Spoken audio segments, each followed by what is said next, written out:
A seguito di un incidente stradale nel quale un'autovettura era caduta in un dirupo, alle 20 i vigili del fuoco del comando di Udine sono intervenuti con la partenza del distaccamento di San Daniele, supportata dalla squadra speleo alpino fluviale del distaccamento di Tolmezzo, a Forgaria nel Friuli.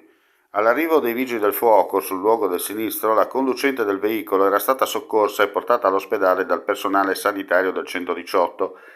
Le squadre dei vigili del fuoco, utilizzando tecniche alpinistiche, hanno provveduto ad ispezionare il ripido di Rupo per sincerarsi che nel sinistro non vi fossero coinvolte altre persone. Terminata la ricerca, fortunatamente senza trovare nessuna persona, i vigili del fuoco hanno dato rientro nelle rispettive sedi di servizio.